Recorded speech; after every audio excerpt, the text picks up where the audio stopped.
Hi student, कैसे हैं आप बच्चों। हम लोग पिछले कई लेक्चर में सी बेसिक जैसे सी क्या होता है, कैसे प्रोग्राम करते हैं, basic of C language, constant, identifiers, keyword, data type, printf, scanf और प्रोग्रामिंग करने के बेसिक कंसेप्ट को पढ़ चुके हैं। तो स्टूडेंट, लॉकडाउन के दौरान ऑनलाइन शिक्षण व्यवस्था के क्रम में आज का हमारा ऑब्जेक्टिव, या हम कह सकते हैं कि आज की हमारी क्लास पूरा का पूरा प्रैक्टिकल बेस होगी, जिसमें हम आपके पीडीएफ के रूप में दिए गए क्वेश्चंस के सलूशन का एक्सप्लेनेशन करेंगे। तो स्टूडेंट, प्रोग्रामिंग स्किल डेवलप करने की सीरीज़ में हम आज जो एक्सरसाइज सॉल्व करेंगे उसमें हमारी पहली एक्सरसाइज है कि write a program to add two numbers. और इस प्रोग्राम को हम अपना पहला प्रोग्राम मान सकते हैं। और मैंने अक्सर स्टूडेंट को देखा है कि प्रोग्राम बनाने में उनको काफ़ी दिक्कत आती है। इनफैक्ट कई बार इतनी प्रॉब्लम होती है कि स्टूडेंट को लगता है कि प्रोग्रामिंग उनके बस की बात नहीं है। तो अगर आप में से कोई ऐसा सोचता है या फील करता है कि यार प्रोग्रामिंग तो बहुत टफ है, तो आप बिल्कुल टेंशन फ्री हो जाएं। तो आज मैं आपको इस वीडियो में बहुत सारे प्रोग्राम का सलूशन प्रोवाइड कराएंगे और प्रोग्राम बनाएं कैसे, क्या दिमाग में चलना चाहिए, क्या सोचना चाहिए, इसके बारे में आपको बताने और समझाने की कोशिश करेंगे। तो स्टूडेंट, हम लोग इसके पहले वाले सेशन में प्रोग्रामिंग के कुछ टिप्स के बारे में बता चुके हैं कि आप पहली बार प्रोग्रामिंग कर रहे हैं तो जो दिक्कतें आती है कैसे उसको दूर किया जाए। हम सबसे पहले इस बात को लेकर परेशान होते हैं कि हमारे दिमाग में थॉट्स आते ही नहीं कि प्रोग्राम को कैसे सॉल्व करना है। क्या पहले सोचना चाहिए, कैसे बनाना चाहिए, हमारी समझ में नहीं आता। यदि ऐसा कुछ है तो आप मेरी एक बात को ध्यान रखिए कि सबसे पहले आपको इमेजिन करना होगा कि जो आप प्रोग्राम बनाना चाह रहे हैं उसका आउटपुट कैसे दिखेगा। जब तक आप इस चीज़ का इमेजिन नहीं कर पाएंगे तब तक आप प्रोग्राम नहीं बना पाएंगे। और शुरुआत में तो 2-4 प्रोग्राम हम दूसरे लोगों से कॉपी करते हैं या उनकी मदद से बना देते हैं, वही हम देखते हैं और समझने की कोशिश करते हैं, क्योंकि पहली बार पहली बार हमें कैसे समझ में आएगा कि हमें क्या बनाना है, कैसे बनाना है। अब बच्चों, हम एक रियल लाइफ का एग्जाम्पल लेते हैं। जैसे यदि कोई अपना घर या मकान बनवाना चाहता है तो सबसे पहले वह मकान का नक्शा या एक मानचित्र अपने दिमाग में बनाता है कि कैसे हमको अपना मकान बनवाना है। जैसे कितने कमरे होंगे, किचन किधर होगा, सीढ़ियाँ मकान में किधर होंगी, एंट्री किधर होगा, हम अपनी गाड़ी कहाँ पार्क करेंगे, दीदी का कमरा कहाँ होगा, मेरे बेटे का कमरा कहाँ होगा। ये सारी चीज़ों का हम ध्यान में रखते हैं। और लास्ट में मेन बात आती है कि घर बनने के बाद दिखेगा कैसे। यदि वह यह ना सोच पाए तो कैसे अपना घर बनवा पाएगा। उसे समझ में नहीं आएगा कि शुरुआत कहाँ से करनी है। इसी तरह से हमें भी प्रोग्रामिंग करते समय ये आना चाहिए कि आउटपुट हमारे प्रोग्राम का कैसा दिखेगा या हम कैसा देखना चाहते हैं। आप इसको इमेजिन करिए, फिर हमें ये पता चल जाएगा कि बनाना क्या है। तो पहली गलती स्टूडेंट यही करते हैं कि वो इसे इमेजिन ही नहीं करते, और जब तक इमेजिन नहीं करेंगे उन्हें पता नहीं चलेगा कि उन्हें करना क्या है। तो आपको सबसे पहले वो गोल क्लियर होना चाहिए कि क्या इमेजिन करें। इसके बारे में हम पिछले लेक्चर में देख चुके हैं, फिर भी आइए हम देखते हैं कि मान लीजिए यह एक मॉनिटर है, ठीक है। तो मान लीजिए कि यह एक मॉनिटर है और इस मॉनिटर पर सबसे पहले मीन्स जैसा ही हम प्रोग्राम स्टार्ट करेंगे तो स्क्रीन पर एक मैसेज लिखा हुआ आ जाए। हम जैसे ही प्रोग्राम अपना स्टार्ट करें तो स्क्रीन पर एक मैसेज लिखा हुआ आ जाए कि इंटर टू नंबर, ठीक है।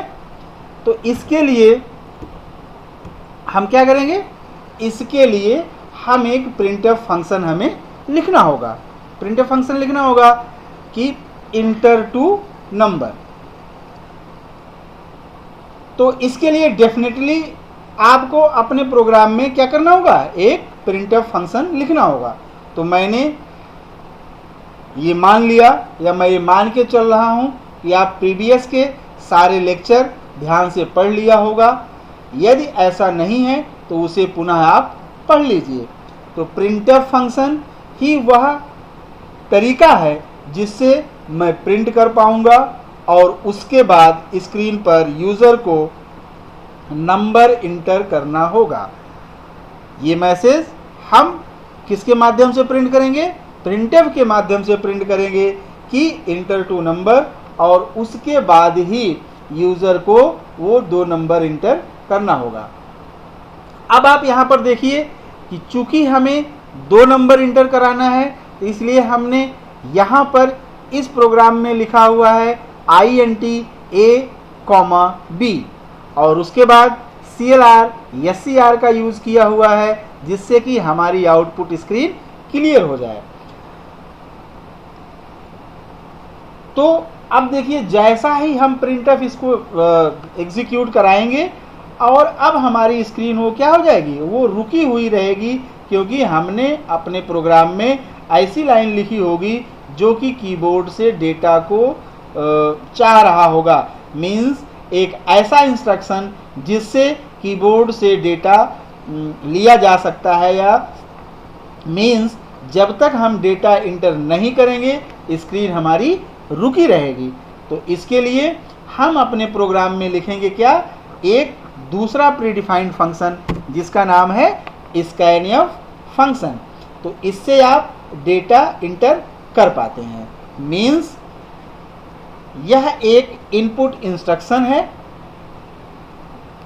मान लीजिए मैंने पहला नंबर इंटर कर दिया 5, और फिर मैंने इंटर किया 6। पहला नंबर हमने क्या इंटर कर दिया, पहला नंबर हमने इंटर कर दिया 5, और दूसरा नंबर हमने इंटर कर दिया 6, ठीक है। और फिर मैंने देखा कि जैसे ही इंटर की मैंने प्रेस किया तो वो हमारी स्क्रीन से बाहर चला आया। फिर अब देखिए, ये हमने यहाँ पर पहला नंबर सपोज करिए मैंने 5 इंटर कर दिया और दूसरा नंबर 6 इंटर कर दिया, और जैसे ही स्क्रीन पर क्लिक किया वो स्क्रीन हमारा बाहर चला आया। अब ये दो नंबर आपने किसी वेरिएबल में रख लिए होंगे। ऑब्वियसली जब यूज़र डेटा इंटर किया होगा तो वो डेटा किसी वेरिएबल में जाना चाहिए, मतलब डेफिनेटली वेरिएबल को हम लोगों ने बनाया होगा।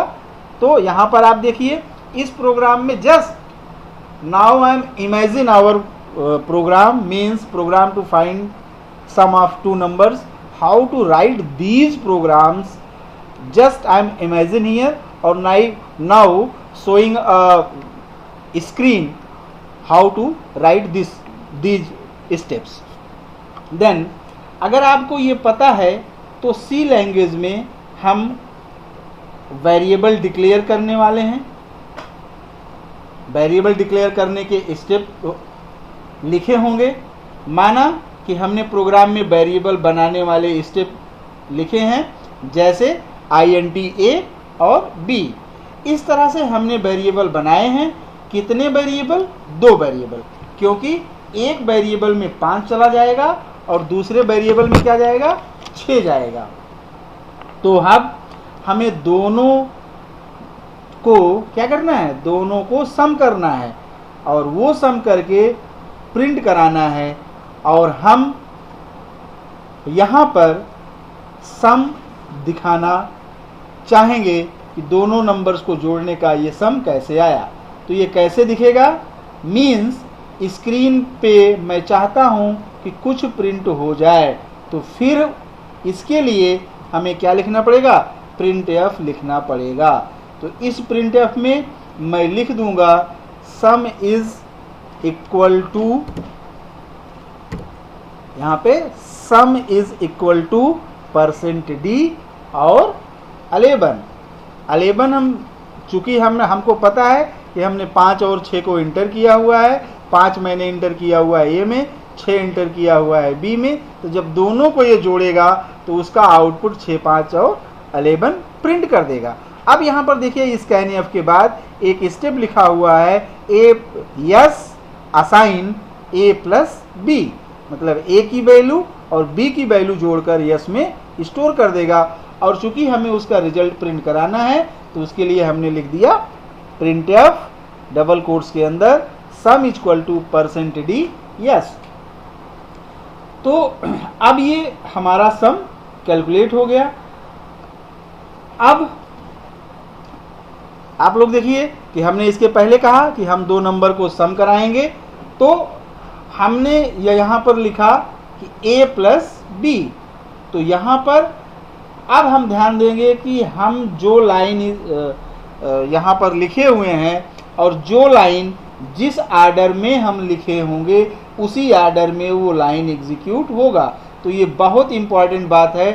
कई बार स्टूडेंट ये जो हमने लिखा हुआ है a प्लस बी, ये जो स्टेटमेंट हमने लिखा हुआ है, कई बार स्टूडेंट इसे ऊपर लिख देते हैं। हम चाहते हैं कि a और b तब जुड़े जब a और b में वैल्यू इंटर हो जाए। मीन्स जब तक हमारे पास a और b की वैल्यू नहीं होगी तो हम किसे जोड़ेंगे? हम किसी को नहीं जोड़ पाएंगे। तभी स्कैनएफ के बाद ही हम a प्लस बी लिखकर उस वैल्यू को सम करेंगे।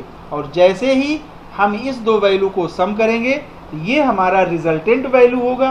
ये वैल्यू हमारा किसी में स्टोर होना चाहिए। तो इस वैल्यू को हम, जो रिजल्टेंट वैल्यू आई है, उसको कहाँ रखेंगे? उसके लिए हमने एक वेरिएबल डिक्लेयर किया और उस वेरिएबल का नाम हमने दे दिया यस। और वह यस वेरिएबल क्या करेगा? a और b की वैल्यू को जोड़कर अपने अंदर उसको स्टोर कर लेगा। और हम लोग जानते हैं कि ये वेरिएबल्स क्या होते हैं। तो ये मेमोरी के अंदर जगह होती है, एक लोकेशन होती है। तो इस प्रोग्राम में हमने 3 वेरिएबल डिक्लेयर किया हुआ है, तो ये मेमोरी के अंदर 3 लोकेशन होगी।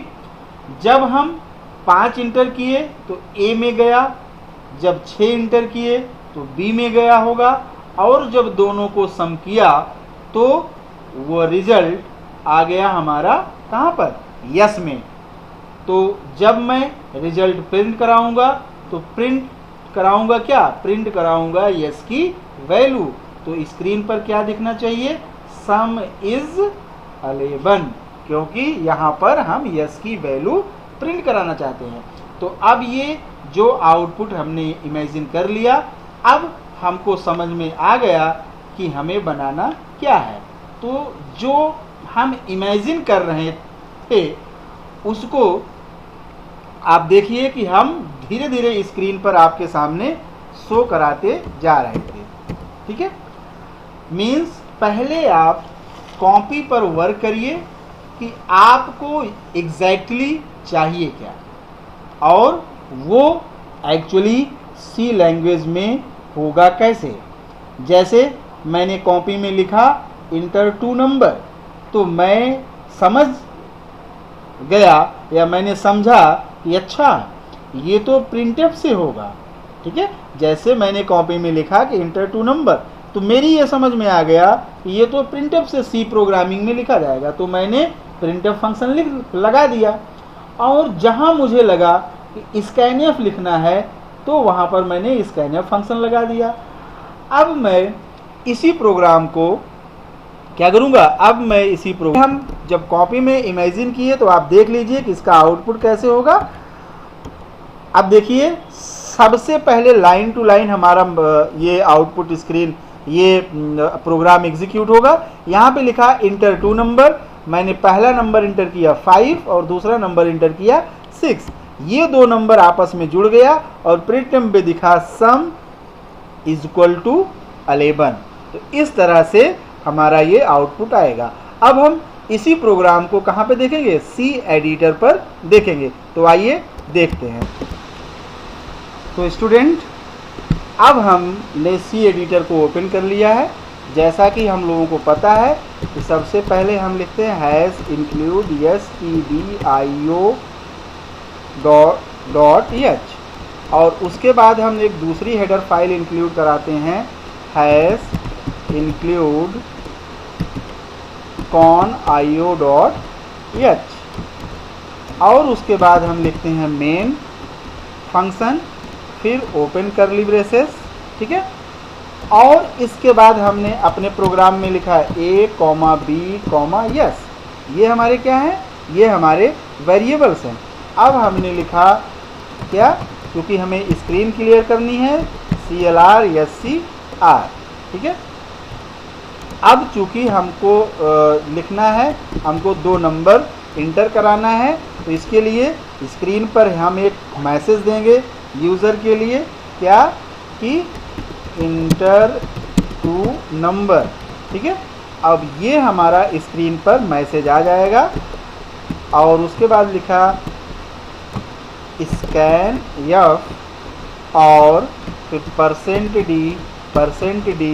चूँकि मुझे 2 नंबर इंटर कराना है तो इसलिए हम लिखेंगे address of a address of b, मतलब पहला नंबर हमारा ए में जाएगा और दूसरा नंबर हमारा बी में जाएगा। अब हम यहाँ पे लिखें ए प्लस बी, चूँकि हमें उस 2 नंबर को जोड़ना है, और जब ये 2 नंबर जुड़ेगा तो इसको हमें इसके रिजल्ट को किसी न किसी में स्टोर करना है। इसके लिए हमने लिख दिया s equal to a plus b. अब कभी कभी ये होता है कि हम लोग s equal to a plus b लिख देते हैं, लेकिन यहाँ पर यस को डिक्लेयर नहीं किए रहते हैं। इससे क्या आएगा, इससे एक एरर यहाँ पर आ जाएगी। तो हम यहाँ पर पहले यस को डिक्लेयर करेंगे। अब चूंकि रिजल्ट हमारा आ चुका है तो इस रिजल्ट को हमारा ये रिजल्ट हमारे सिस्टम एक वेरिएबल में स्टोर हो चुका है। तो अब हमें इस रिजल्ट को प्रिंट कराना है। तो प्रिंट कराने के लिए हम लोग जानते हैं कि एक प्रिंटफ फंक्शन लिखा जाता है जिसमें हम लिखेंगे sum is equal to %d और उस पर्टिकुलर वेरिएबल का नाम जिसमें हमारा रिजल्ट स्टोर है। और उसके बाद हम क्या लिखेंगे, उसके बाद हम लिखेंगे गेट ch। ये हमारा गेट ch ऑप्शनल है, ये आपके ऊपर डिपेंड करता है कि आप इसको लगाते हो या नहीं लगाते हो। तो स्टूडेंट्स इस तरह से हमने अपना प्रोग्राम बना लिया। अब हम इसको कंपाइल कराएंगे, कंट्रोल F9 और ये देखिए यहाँ पर पूछ रहा है कि इंटर टू नंबर। हमने पहला नंबर इंटर कर दिया क्या 5, और जैसे हमने पहला नंबर इंटर किया 5, जैसे इंटर की प्रेस करेंगे तो सॉरी, चूँकि यहाँ पर एक बार की प्रेस हो गई थी, तो ये हमने किया कंट्रोल F9, हमने पहला नंबर इंटर किया 5 और दूसरा नंबर जैसे हम इंटर की प्रेस करेंगे ये दूसरे नंबर के लिए ब्लिंक कर रहा, दूसरा नंबर हमने इंटर कर दिया 6 और फिर जैसे इंटर करेंगे तो ये प्रिंट होके आ गया सम इज इक्वल टू 11। तो इस तरह से बच्चों हमारा ये पहला प्रोग्राम। तो बच्चों अब ये जैसा आप लोगों ने देखा कि हमने अपना पहला प्रोग्राम सिंपल सा बना लिया।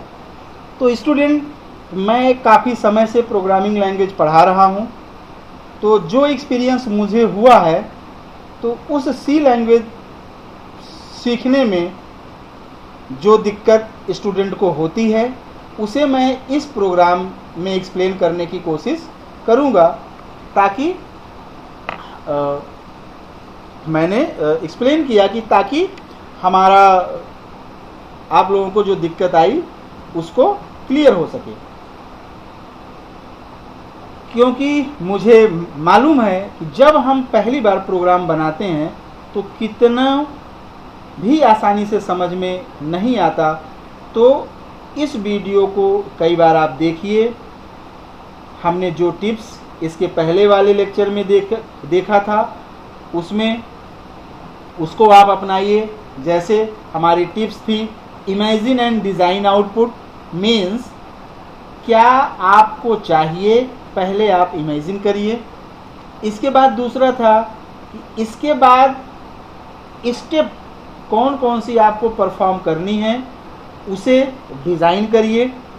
फिर हम कुछ कोड लिखेंगे जो कुछ हमें समझ में आया, क्योंकि मुझे प्रोग्रामिंग आती है तो मैंने एक बार में पूरा कोड लिख दिया।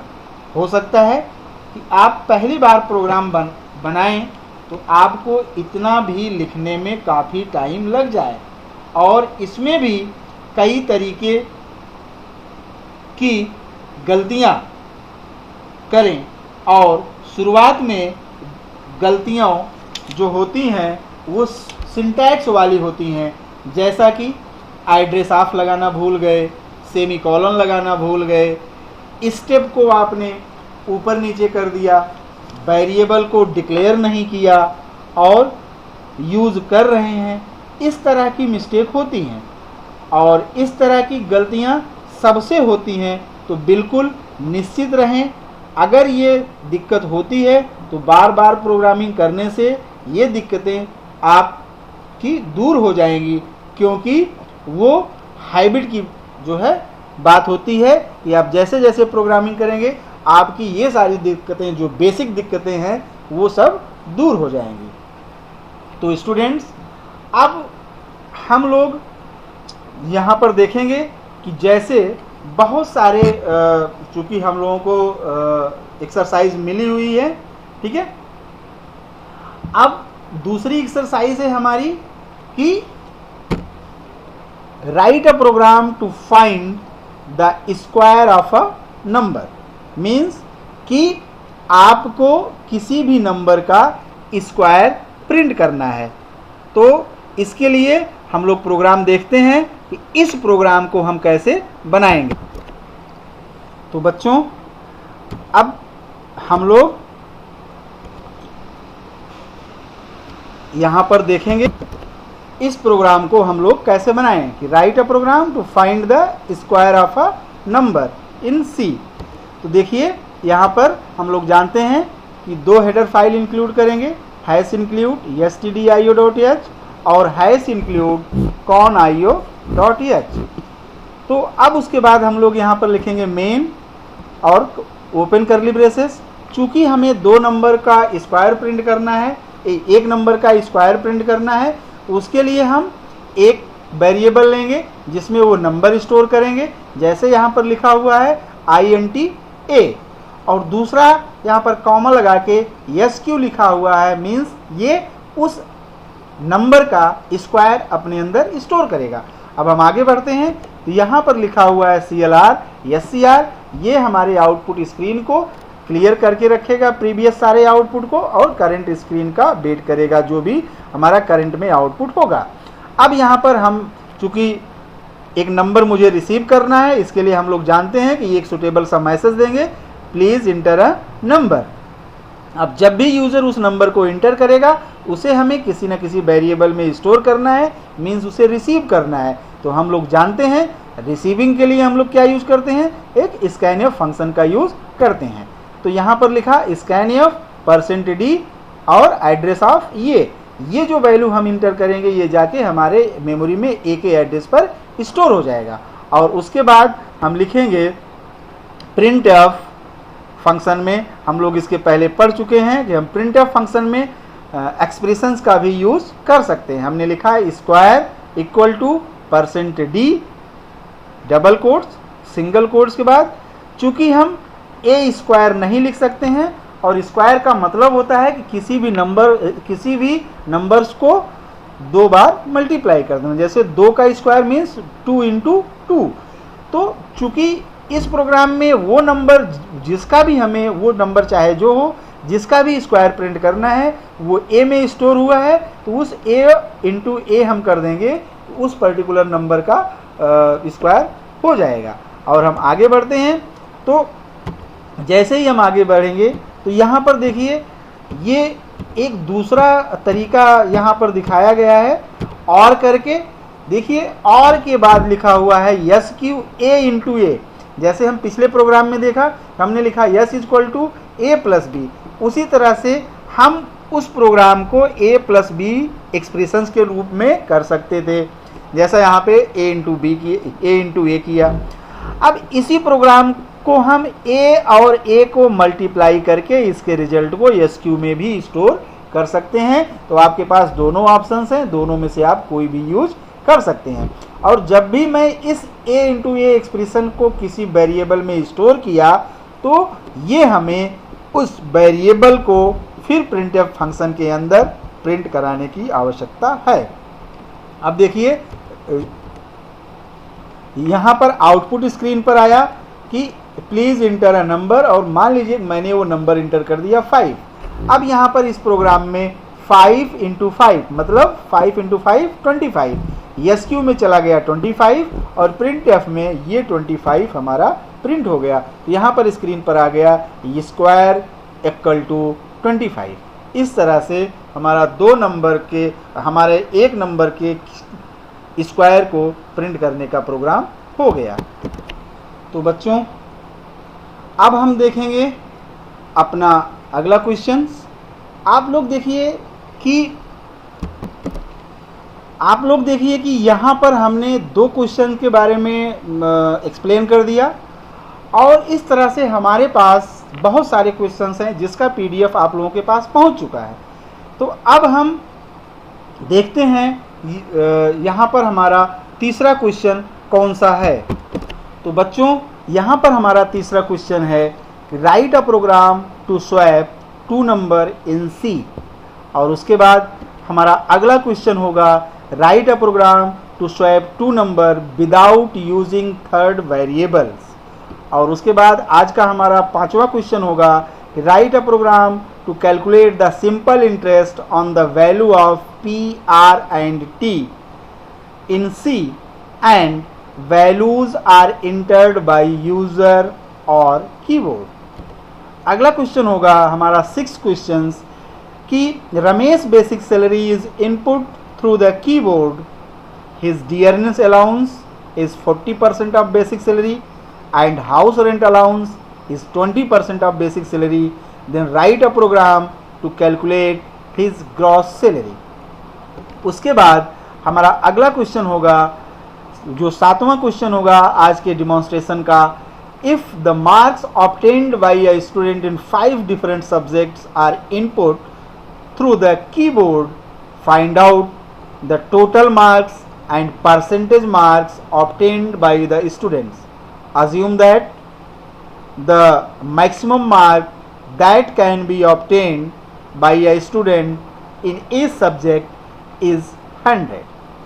अगला क्वेश्चन है If a 4-digit number is input by the keyboard, then write a program to obtain the sum of the first and last digit of the number. तो बच्चों इन सारे क्वेश्चंस का मैं एक्सप्लेनेशन यहाँ पर आज करूँगा और उसके बाद आप लोगों को पता है कि हम लोग कैसे इसको करते हैं। जैसा पहले दूसरे प्रोग्राम के बारे में हम यहाँ पर एक्सप्लेन कर चुके हैं। तो बच्चों अब हम देखेंगे अपनी एक्सरसाइज का तीसरा क्वेश्चन, 2 नंबर को स्वैप कराने का program. Write a program to swap 2 number in C. Students ये वाइवा के पॉइंट ऑफ व्यू और आपके फाइनल एग्ज़ाम के व्यू से बहुत इम्पॉर्टेंट माना जाता है। तो स्वैपिंग के प्रोग्राम को हम एक से ज़्यादा तरीके से बना सकते हैं, लेकिन आज हम सबसे पहले और बेसिक तरीके से देखेंगे। तो अब मैं प्रोग्राम बना रहा हूँ। अब यहाँ पर देखिए मैंने प्रोग्राम बनाना स्टार्ट कर दिया है और hash include stdio.h hash include conio.h। उसके बाद मैंने मेन फंक्शन लिया, ओपन कर्ली ब्रेसेस लगाया और अब मैं यहाँ पर वेरिएबल बनाने जा रहा हूँ, जहाँ पर मैंने फिलहाल यहाँ पर 3 वेरिएबल लिया हुआ है, लेकिन अभी आप तीसरे वेरिएबल को इग्नोरेंस में डाल दीजिए, भूल जाइए। मान लीजिए कि ये तीसरा वेरिएबल आपने नहीं लिया हुआ है। अब ये 2 वेरिएबल जो मैंने लिया हुआ है ये इसलिए लिया हुआ है कि इन दोनों वेरिएबल में मैं ये 2 वैल्यू इंटर करा सकूं जिसको मुझे स्वैप करना है। और यहाँ पर चलिए हम इसके बारे में भी डिस्कस कर लेते हैं। एक तीसरा वेरिएबल लिया है टेम्पररी वेरिएबल, जिसकी हमें टेम्पररी आवश्यकता है और उसका नाम यहाँ पर मैंने रख दिया क्या, उसका नाम रख दिया C। और यहाँ पर आप उसका नाम टेम्प भी रख सकते हैं। और उसके बाद आप देखिए यहाँ पर मैंने क्या लगाया, स्क्रीन क्लियर, जिससे हमारा CLR या CR फंक्शन स्क्रीन को क्लियर कर दे। और अब मैं पहले यूजर से क्या करूँगा, यूजर से 2 नंबर को इंटर कराऊँगा। और हम लोगों को पता है यूजर से 2 नंबर इंटर कराने के लिए हम कौन सा प्री डिफाइंड फंक्शन लिखते हैं, printf। तो यहाँ पर हमने लिखा printf inter value for a and b, या हम लिख सकते हैं इंटर टू नंबर। ये मैसेज आप अपने अकॉर्डिंग लिखिए जो आपको अच्छा लगे या जिसमें आप कंफर्ट हो। और जब ये 2 नंबर का मैसेज स्क्रीन पर आएगा तो उसके बाद इस 2 नंबर को रिसीव करने के लिए मीन्स वेरिएबल में रखने के लिए हम क्या यूज करेंगे, एक स्कैनफ फंक्शन का यूज करेंगे। अब यूजर 2 वैल्यू इंटर करेगा और पहली वैल्यू हमारी A में और दूसरी वैल्यू हमारी B में स्टोर हो जाएगी, B में चली जाएगी। और इस कंसेप्ट को मैं बोलता हूँ किचन रूल। जैसे अब ये किचन रूल क्या होता है भाई, जैसे आप किचन में जाएं और 2 ग्लास लें और एक ग्लास में पानी है और दूसरे ग्लास में दूध है। और अब आप एक ग्लास का नाम रखा A और दूसरे ग्लास का नाम आपने रखा B। अब आप चाहते हैं कि एक ग्लास में जो रखा है वो B में चला जाए और B ग्लास में जो रखा है वो A में चला जाए। तो इसी को हम लोग बोलते हैं क्या, स्वैप करना। ऐसा करने के लिए ऑब्वियस रूल होगा कि आपको एक खाली ग्लास लेनी होगी और इस खाली ग्लास को हम यहाँ पर एक नाम दे दिए हैं जिसका नाम C है। और उस खाली ग्लास को हम अपने प्रोग्राम में C से पहचानेंगे। और फिर हम क्या लिखेंगे, फिर हम लिखेंगे C असाइन A और उसके बाद लिखेंगे A असाइन B और B असाइन C। मीन्स अब ए नाम का जो ग्लास था, मान लीजिए इसमें पानी था, तो ये पानी हमने किस में रख दिया, सी नाम के ग्लास में, जो तीसरा ग्लास हमने यहाँ पर लिया, ठीक है। और अब ये हमारा ए ग्लास खाली हो गया। अब चूंकि ए ग्लास हमारा खाली है और बी ग्लास में हमने दूध रखा है, तो बी वाले ग्लास को या दूध को मैंने उस ए में डाल दिया, चूंकि ये ए ग्लास हमारा पानी वाला ग्लास खाली हो चुका था। और अब जैसे ही दूध को मैंने पानी वाले ग्लास में डाला, ए में डाला, अब हमारा बी ग्लास मतलब दूध वाला ग्लास खाली हो चुका है। फिर अब हम क्या करेंगे, जो सी में जो मैंने पानी एक तीसरे ग्लास में लिया था, उस पानी को तीसरे ग्लास में रखा था, उस पानी को अब हम जो है बी वाले ग्लास में, दूध वाले ग्लास में रख देंगे। इससे हमारा प्रोग्राम बन जाएगा और बस हमारी स्वैपिंग यहाँ पर हो गई। और अब हम प्रिंट कराकर देखेंगे तो ए और बी की वैल्यू जो ये प्रूफ करेगा कि ए और बी की वैल्यू स्वैप हो चुकी है। अब हम अगर अपने प्रोग्राम को रन कराते हैं तो देखिए क्या आता है। सबसे पहले हमारा आएगा please enter value for a and b, तो हमने ए की वैल्यू 5 और बी की वैल्यू 6 रख दिया। अब जैसे ही हम प्रोग्राम को रन कराएंगे तो new value of a and b is 6 and 5। तो इस तरह से ये प्रूफ हो गया कि हमारा प्रोग्राम, हमारा स्वैपिंग का प्रोग्राम यहाँ पर हो गया। अब बच्चों आइए इसी स्वैपिंग के प्रोग्राम को हम अपने सी एडिटर पर देखते हैं। इस स्वैपिंग के प्रोग्राम को हम सी एडिटर पर कैसे लिखेंगे। जैसा कि हम लोगों को पता है कि हम शुरू में ये सारे यहाँ पर लिखते हैं, या फिलहाल मैं इसको पुनः यहाँ पर आपके सामने लिख दे रहा हूँ। तो या पूरे प्रोग्राम को हम यहाँ पर डिलीट कर दे रहे हैं जो हमने प्रीवियस में प्रोग्राम बनाए थे। अब आप देखिए यहाँ पर हम लिखेंगे हैश इंक्लूड stdio.h और फिर लिखेंगे हैश इंक्लूड con io.h और उसके बाद हम लिखेंगे मेन फंक्शन। मेन फंक्शन के बाद open curly braces.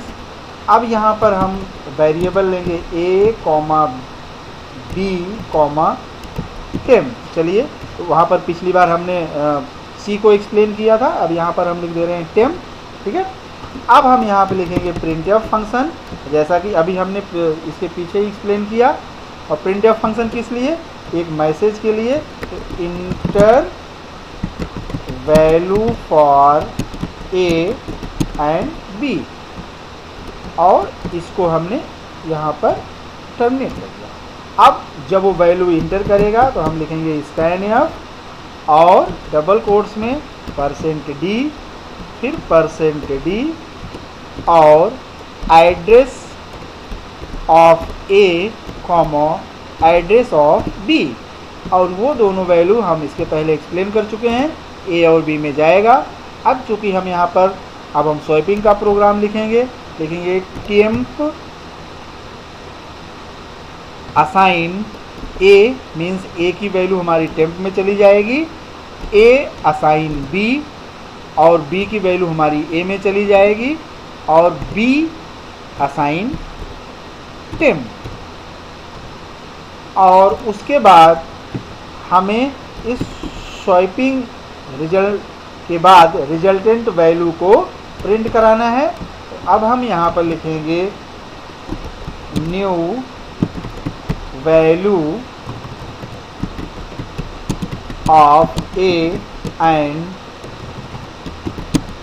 B is colon, ठीक है, %d and %d double quotes के बाद a, b, और लास्ट में हम लगा देंगे क्या, गेट ch।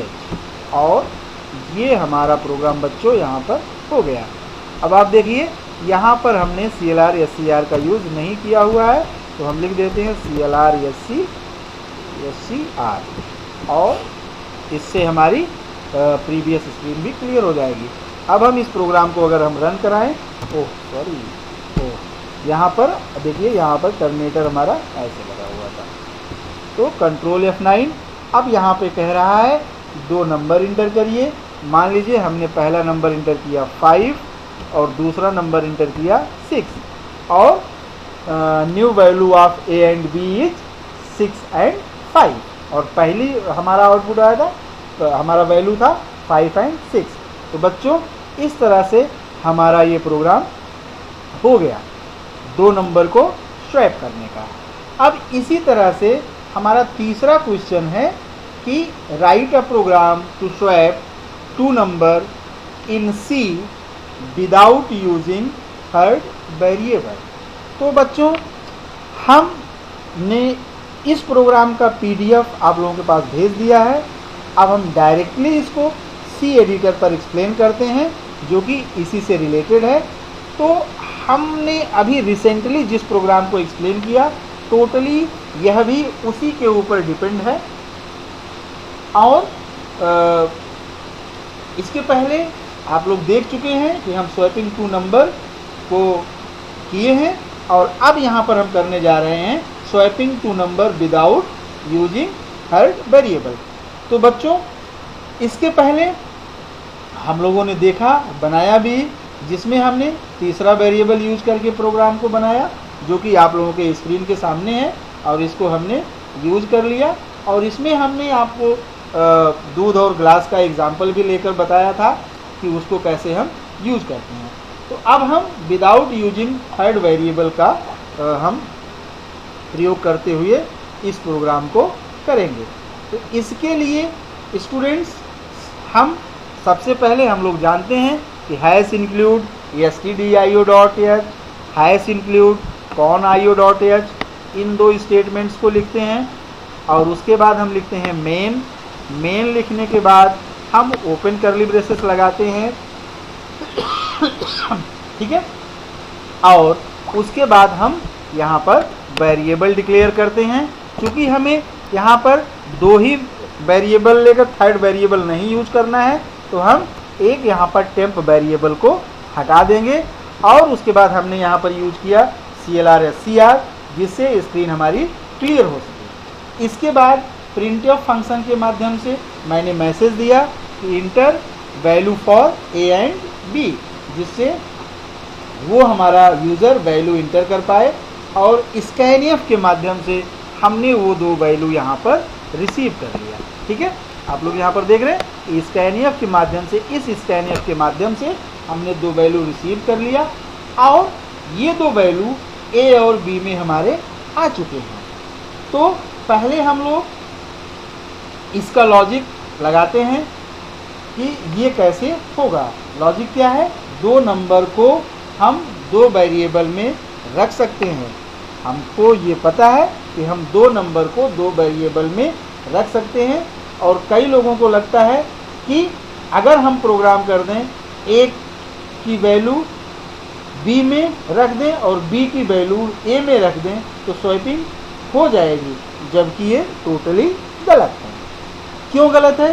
क्योंकि जब हम A की वैल्यू यहाँ पर मान लीजिए हमने लिख दिया, यहाँ पर लिख दिया कि B असाइन A, ठीक है। यहाँ पर हमने क्या लिख दिया, B असाइन A और A असाइन B। इससे क्या होगा भैया, इससे ये होगा कि A की जो वैल्यू है वो B में चली गई, लेकिन वो वैल्यू अभी A में भी स्टोर है। तो A की वैल्यू यहाँ पर क्या है, यहाँ पर A की वैल्यू मान लीजिए हमने 10 इंटर किया, तो इस समय 10 कहाँ पे चला गया, B में। और B की भी वैल्यू इस समय करंट में क्या है, 10 है। क्योंकि हम लोगों के दिमाग में रहता है कि B की वैल्यू तो 20 है, बट यहाँ पर B की वैल्यू अपडेट हो चुकी है और B की वैल्यू यहाँ पर क्या है, 10 है, अपडेटेड वैल्यू। तो 10 भी हमारा फिर कहाँ चला गया, A में। इस तरह से हमारा A और B दोनों की वैल्यू हमारी क्या है, A ही है, 10 ही है। इसलिए हम लोग इस तरह से नहीं कर सकते कि A की वैल्यू हम B में कर दें और B की वैल्यू हम कहाँ पे कर दें, ए में कर दें, तो इस तरह से हम नहीं कर सकते। इसके लिए हमें दूसरी लॉजिक लगानी पड़ेगी जो एक्सप्रेशंस लॉजिक है। तो इसके लिए अब हम देखिए यहाँ पर हम क्या कर सकते हैं, यहाँ पर हम लिखेंगे ए असाइन ए प्लस बी, मीन्स ए के अंदर जो असाइन होगा वो ए प्लस बी असाइन होगा। अब इसको हम थोड़ा सा एक्सप्लेन करते हैं। अब आप लोग देखिए यहाँ पर हम कमेंट लगाते हैं और हम कमेंट लगा के यहाँ पर लिखते हैं, मान लीजिए a इक्वल टू हमने दे दिया 10 और b इक्वल टू हमने दे दिया 20। अब चूंकि ये यहाँ पर हमने कमेंट लगा दिया है तो ये इसे हम लोग जानते हैं कमेंट को कंपाइलर रीड आउट नहीं करता, कंपाइल नहीं करता। तो अब देखिए a की वैल्यू कितनी है, 10 है, और b की वैल्यू कितनी है, 20 है। अब ये क्या करेगा, 10 और 20 को जोड़ देगा और वो 10 और 20 को जोड़ने के बाद जो रिजल्ट आएगा उसको ले जाकर ए में रख देगा। मीन्स अब नई अपडेटेड वैल्यू ए की हो जाएगी कितनी, 30, क्योंकि 10 और 20 को इसने जोड़ दिया। और 10 और 20 को जोड़ने के बाद ए की अपडेटेड वैल्यू हो गई 30, बट बी की वैल्यू अभी भी क्या है, बी की वैल्यू अभी भी 20 है।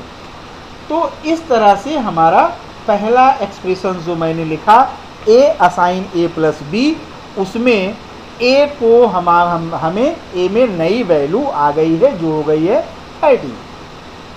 अब हम यहाँ पर दूसरा एक्सप्रेशन लिखेंगे। यहाँ पर हम लिखेंगे b equal to a minus b, b equal to a minus b. अब यहाँ पर क्या होगा, यहाँ पर फिर हम देख लेते हैं। यहाँ पर हम आएंगे तो यहाँ पर ये हमारी a की जो वैल्यू है वो कितनी है भैया, a की वैल्यू यहाँ पर कितनी है, 30 है। a की वैल्यू कितनी है, 30। और b की वैल्यू क्या हो जाएगी, b की वैल्यू हो जाएगी हमारी 10, b इज इक्वल टू 10। ये कैसे हुआ, क्योंकि a की अपडेटेड वैल्यू यहाँ पर थी 30 और b की वैल्यू थी 20। तो 30 में से जब 20 हमारा सब्सट्रैक्ट हुआ तो ये पहले एक्सप्रेशंस को सॉल्व किया, उसके बाद वैल्यू को असाइन कर दिया। तो 30 में से जब 20 को सब्सट्रैक्ट किया तो b की अपडेटेड वैल्यू क्या आ गई, b की अपडेटेड वैल्यू यहाँ पर आ गई 10, ठीक है। और इसके पहले a की अपडेटेड वैल्यू आई थी 30। अब हम यहाँ पर लिखेंगे तीसरा एक्सप्रेशन, और तीसरा एक्सप्रेशन हमारा क्या होगा कि a equal to a minus b. अब यहाँ पर आप लोग देखिए कि यहाँ पर हो जाएगा a इज इक्वल टू 20 और यहाँ पर हो जाएगा b इज इक्वल टू 10। यहाँ पर अपडेटेड वैल्यू यहाँ पर हमारी, अब यहाँ पर देखिए इसके जस्ट प्रीवियस में b हमारा अपडेट हो चुका था और अब हमने यहाँ पे लिखा a minus b, means a की अपडेटेड वैल्यू अभी भी हमारी क्या है, 30 ही है। इसकी वैल्यू अभी तक चेंज नहीं हुई थी, लेकिन अब इसकी वैल्यू चेंज हो जाएगी क्योंकि 30 में से हम किसको सब्सट्रैक्ट करेंगे, b की अपडेटेड वैल्यू, और जो b की अपडेटेड वैल्यू है हमारी 20। तो अब ये 30 में से जब 20 सब्सट्रैक्ट हो जाएगा तो a की अपडेटेड वैल्यू यहाँ पर आ जाएगी, 10, ठीक है। तो अब देखिए इससे हमारा हो जाएगा यहाँ पर, अब आ जाएगा कि 30 माइनस 10, ठीक है। तो जब 30 में से 10 हमारा सब्सट्रैक्ट हो जाएगा तो b की अपडेटेड वैल्यू, a की अपडेटेड वैल्यू आ जाएगी 20 और b की अपडेटेड वैल्यू हमारी 10 है ही। अब हम इस कमेंट को यहाँ पर क्लोज करते हैं और ये हमारा विदाउट यूजिंग थर्ड वेरिएबल हमारा ये प्रोग्राम हो गया। मीन्स हम 2 वेरिएबल में 3 वैल्यू स्टोर नहीं कर सकते हैं, बट 2 वेरिएबल के माध्यम से हम एक्सप्रेशंस को सॉल्व कर सकते हैं। तो आइए अब हम इस प्रोग्राम को रन कराते हैं। अब देखिए हम प्रोग्राम को जैसे ही रन कराएंगे वो हमारा आउटपुट क्या आता है। यहाँ पर हमने पहली वैल्यू दे दिया 10 और दूसरी वैल्यू दे दिया 20। और अब देखिए new value of a and b is 20 and 10, means कि हमारा प्रोग्राम यहाँ पर स्वैप हो चुका है। तो स्टूडेंट इस तरह से आप लोग देखें कि हम कैसे अपने सी प्रोग्राम को बनाते हैं। तो बच्चों आप लोग क्या करिए, पहले उस जो हमने इसके पहले टिप्स आप लोगों को बताया है, पहले उस टिप्स को आप फॉलो करिए और उस टिप्स के बाद आपको कितने वेरिएबल लेने हैं, आपको क्या इसमें करना है, ये आउटपुट आपके सामने आपके स्क्रीन पर होना चाहिए। आप उस पूरे स्टेप्स को अपनी कॉपी पर लिखिए। कॉपी पर लिखने के बाद उसको ड्राई रन कराइए, इसमें क्या जा रहा है, यहाँ पर क्या हो रहा है, फिर उसको आप एडिटर पर लिखिए। तो बच्चों ये हमारा था चौथा प्रोग्राम। अब हम चलते हैं और अपने पांचवें प्रोग्राम के बारे में डिस्कस करेंगे, जो कि हमारा होगा पांचवा प्रोग्राम। और हमारा पांचवा प्रोग्राम है write a program to calculate the simple interest in C.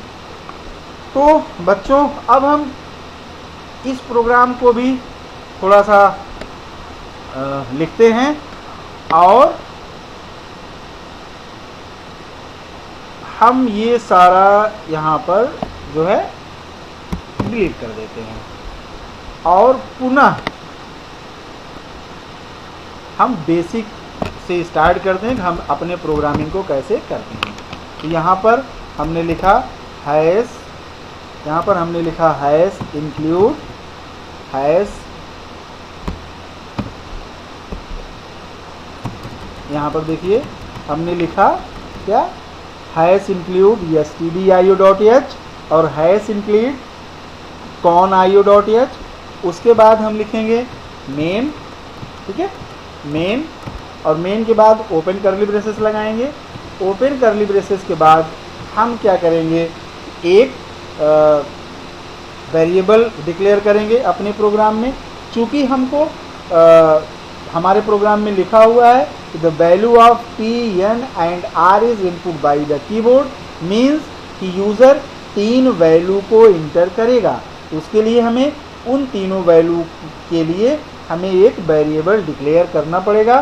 तो यहाँ पर चूँकि वेरिएबल का नाम क्लियर है तो हम पहला वेरिएबल हमने लिया p, दूसरा वेरिएबल लिया r, तीसरा वेरिएबल लिया यहाँ पर कॉमा t, ठीक है।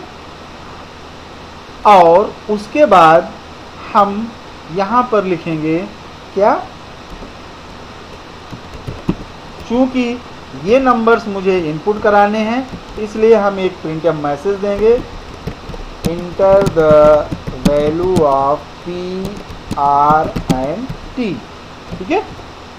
और ये हमारा मैसेज हमने किसके लिए दे दिया, हमने यूज़र के लिए दे दिया। और अब हम चूँकि यूज़र वैल्यू को इंटर करेगा इसके लिए हम लिखेंगे scanf %d %d। हम लोगों को पता है क्योंकि मुझे 3 नंबर इनपुट कराने हैं इसलिए मैंने 3% का यूज़ किया हुआ है। अब हम address of p, address of r और कॉमा हमने लिखा एड्रेस ऑफ t, ठीक है। अब ये तीनों वैल्यू हमारा इसमें आ चुका है। अब हम इसका सिंपल इंटरेस्ट कैलकुलेट करेंगे। तो हम लिखेंगे s i is equal to, bracket में लगा देते हैं p into r into t bracket close divided by 100, क्योंकि हम लोग जानते हैं सिंपल इंटरेस्ट का फार्मूला होता है p into r into T upon 100। तो अब यहाँ पर देखिए जब ये एक्सप्रेशन सॉल्व होगा, तो ये एक्सप्रेशन सॉल्व होने के बाद इसका रिजल्टेंट वैल्यू कहाँ पर जाएगा, ये हमारा SI में स्टोर होगा। तो बच्चों यहाँ पर हम एक काम कर सकते हैं कि चूँकि मुझे ये पता नहीं है कि हमारा वो आउटपुट इंटीजर होगा या फ्लोट होगा, तो हम यहाँ पर एक रिजल्ट अपना जिसमें स्टोर कर रहे हैं उसका एक वेरिएबल जो उसकी टाइप डिक्लेयर करेंगे वो फ्लोट टाइप डिक्लेयर करेंगे। क्योंकि फ्लोट की कैरेक्टरिस्टिक हम जानते हैं, ये डेसिमल एंड नॉन डेसिमल दोनों वैल्यू को अपने अंदर स्टोर कर लेता है। अब यहाँ पर अगर हम ये वेरिएबल यहाँ पर यूज़ कर रहे हैं SI को और ऊपर यहाँ पर डिक्लेयर न किए होते तो हमारे प्रोग्राम में एरर आता। अब इसको हम क्या करेंगे, अब हम इसको प्रिंट करा लेंगे क्योंकि अब ये हमारा रिजल्टेंट होगा। अब हम लिखेंगे प्रिंट f और यहाँ पर लिखेंगे %f।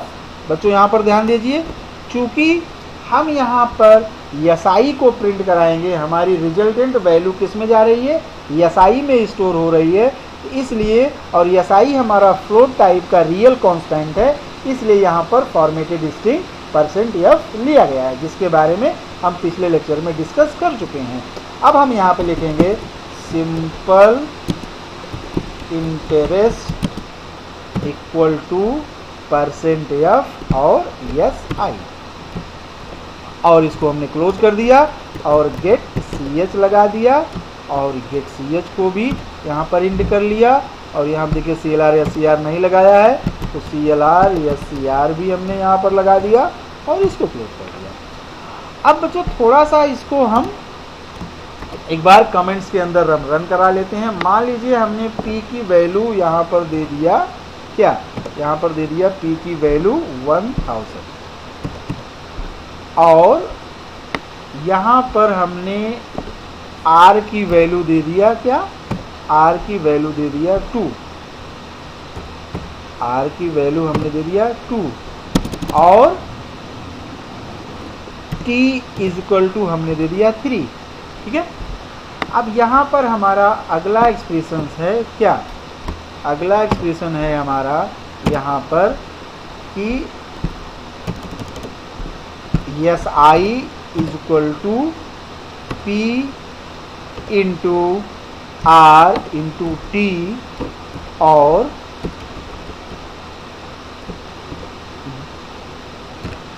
Divided by 100। ठीक है, अब देखिए यहाँ पर अगर हमने लिखा SI = P की वैल्यू कितनी है 1000 मल्टीप्लाइड बाई 2 और मल्टीप्लाइड बाई 3 और डिवाइडेड बाई, इसको हमने क्या कर दिया, इसको हमने कर दिया डिवाइड और डिवाइडेड बाई हमने क्या कर दिया, यहाँ पर कर दिया 100।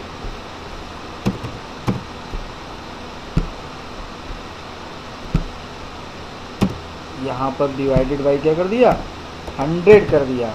अब देखिए 1000 मल्टीप्लाइड बाई 2 कितना आ जाएगा बच्चों 2000 और 2000 मल्टीप्लाइड बाई 3 तो क्या आ जाएगा 6000 और जब हम 6000 को 100 से डिवाइड करेंगे तो क्या आउटपुट आएगा, इसको जब हम डिवाइड करेंगे इसका उत्तर आ जाएगा क्या 60, इसका क्या उत्तर आ जाएगा 60। और अब हम इस प्रोग्राम को कंपाइल कराते हैं। देखिए हमने किया 100, ठीक है, तो हमने किया 1000, इंटर की प्रेस किया 2 और इंटर की प्रेस किया 3 और जैसे ही हम इसको रन कराएंगे तो आ गया simple interest equal to 60 point. अब यहाँ पे देखिए 6 टाइम्स 0 दिया है, ये इसलिए दिया है क्योंकि हमने उसको फ्लोट कैरेक्टर में, फ्लोट कांस्टेंट में स्टोर किया हुआ है इसके वेरिएबल को, इसलिए है यहाँ पर वो पॉइंट के बाद 60 मेंशन कर दिया है। ठीक है बच्चों, तो इस तरह से हमारा ये प्रोग्राम हो गया। और अब हमारा जो है अगला प्रोग्राम है क्या, प्रोग्राम नंबर 6, जिसके बारे में हम लोग डिस्कस करेंगे अपने उस PDF फाइल पर, जिसका एक्सप्लेनेशन हम उसी पर आपको समझा देते हैं। तो आइए देखते हैं हम अपना अगला प्रोग्राम 6 वो कैसा होगा।